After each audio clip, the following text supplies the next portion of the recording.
The name's Dakin. Isaac Whittaker-Dakin. Yeah, that doesn't quite work when your name's double-barreled, does it?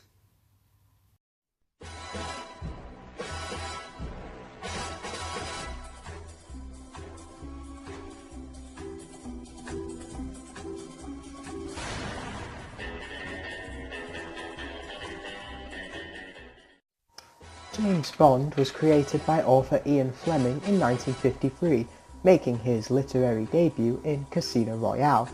The character and subsequent novels soon came to the attention of producers Albert R. Broccoli and Harry Saltzman, and in 1961 Eon Productions began work on Dr. No, with 23 more films following over the course of 53 years, and a 25th film planned for 2019. In Eon's productions, Bond has been portrayed by 6 actors: Sean Connery, George Lazenby, Roger Moore, Timothy Dalton, Pierce Brosnan and Daniel Craig.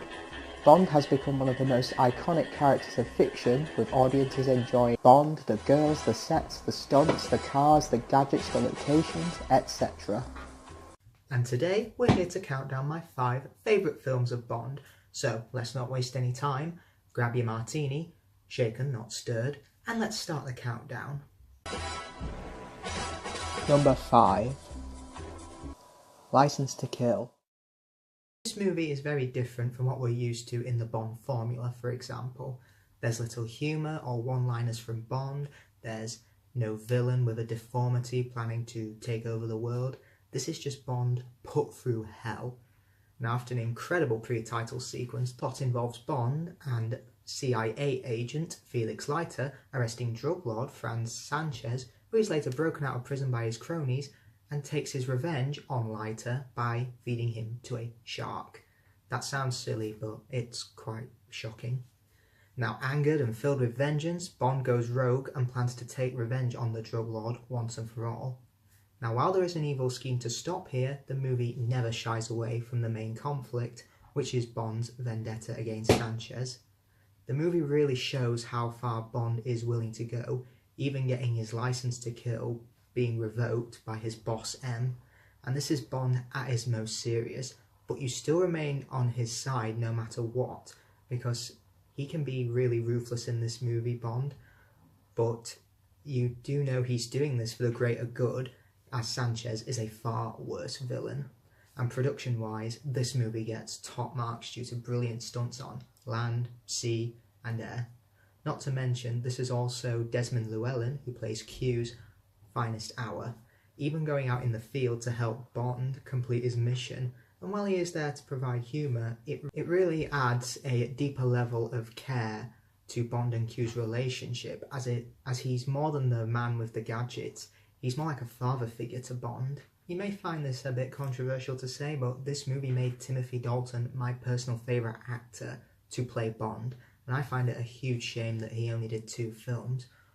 But within those 2 films, this one being his last, he made the part distinctively different from his predecessors, and it's a Bond only he could have made and portrayed. And with the stakes personal, a ruthless hero, as well as an even more ruthless villain, this movie easily makes it one of the better Bonds.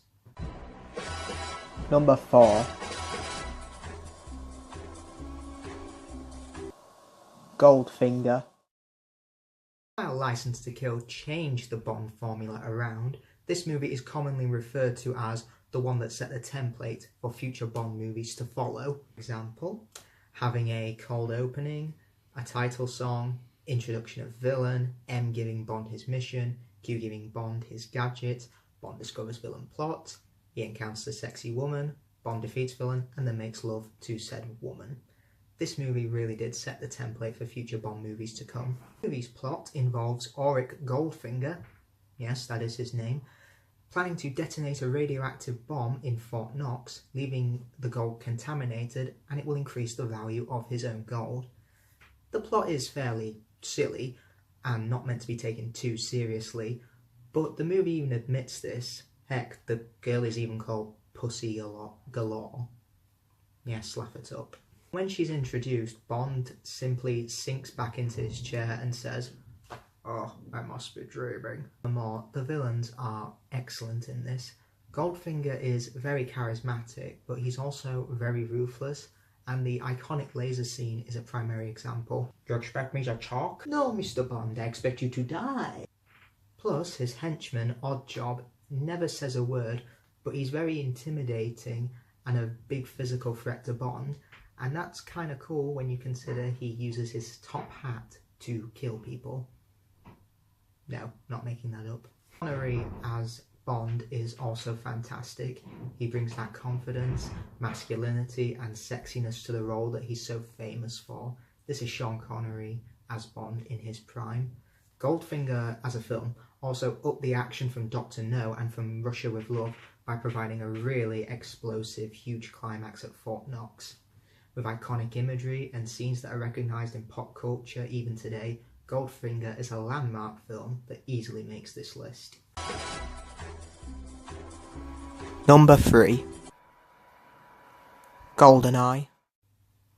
After 6 years of being absent from cinema, Goldeneye introduced Pierce Brosnan into the role of 007 and definitely breathed new life into the franchise. The story involves former MI6 agent Alec Trevelyan, played by Sean Bean, turned rogue and plans to use the Goldeneye satellite to emit an electromagnetic pulse that will create a financial meltdown in the Bank of England, causing them to be bankrupt. This film is significant as at the time of its release, the Soviet Union had collapsed, the Cold War had ended, and many thought that Bond was no longer significant due to this character being described by M in the film as a relic of the Cold War.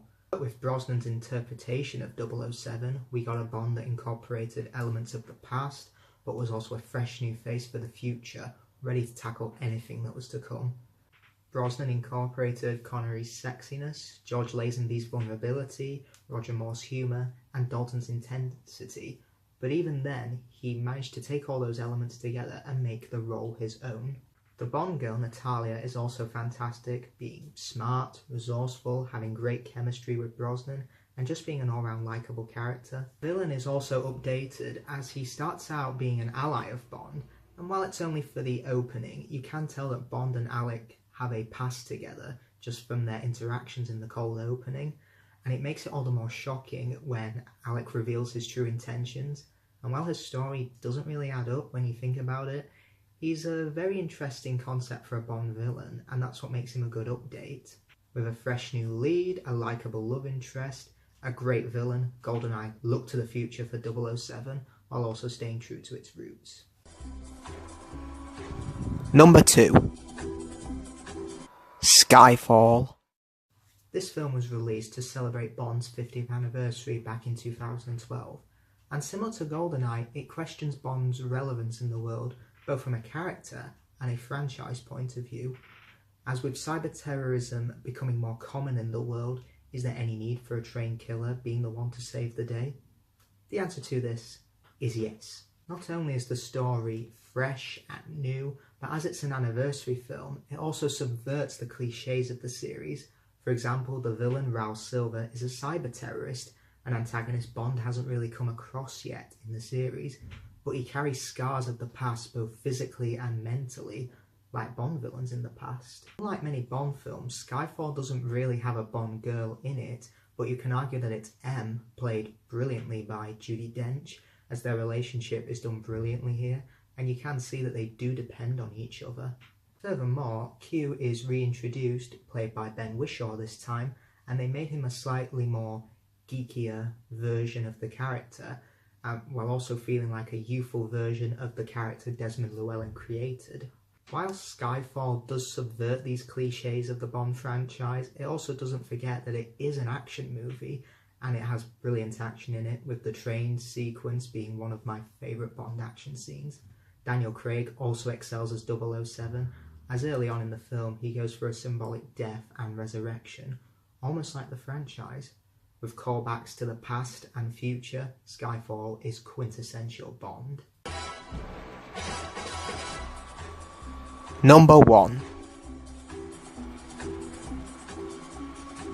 Casino Royale. With the release of Die Another Day in 2002, many fans and critics believed that the series had taken itself too far with its plot, gadget and action sequences. The producers this time decided to reboot the franchise and start again with Daniel Craig playing a younger, inexperienced Bond on his first mission. Gone was the superhuman one-liner Bond audiences have become accustomed to over the years, and entered a raw, flawed, arrogant man, and even had a vulnerable side to him who'd often put his ego over the good of the mission. The battle here isn't a physical one, though don't get me wrong, there's plenty of action in Casino, but rather a game of wits as Bond and Le Chiffre play a game of poker, and if Bond loses, Le Chiffre can continue funding his own terrorist activities. While that may sound simple enough, considering how well you play poker, Bond is beaten down, poisoned, and in a battle with his own ego, and even though he even ends up winning the poker game, he's later brutally tortured at the end of it. Not only is Craig amazing as Bond, but Eva Green as Vesper Lynd is easily my favourite Bond girl, as not only is she incredibly beautiful, but she's equal to Bond in terms of intelligence, and even outsmarts him in a lot of ways. But like Bond, she is also a flawed person. After she's left traumatised after a fight with one of the players in the poker game, she's left with the blood on her hands, both literally and metaphorically. And it shows while she is an experienced agent, she's better using her brains than her brawn. And not only is she given a tragic past, which I won't give away, her and Craig bounce off each other brilliantly, and they share fantastic chemistry with one another. The gritty tone, a human, flawed Bond, and shaking up the 007 formula, Casino Royale is easily the best of the 007 franchise. Well everyone, that's all from me. I hope you enjoyed the video. Be sure to like, comment me with what your favourite Bond films are, be sure to subscribe, and be sure to follow me on Twitter, and I shall see you all next time. Goodbye.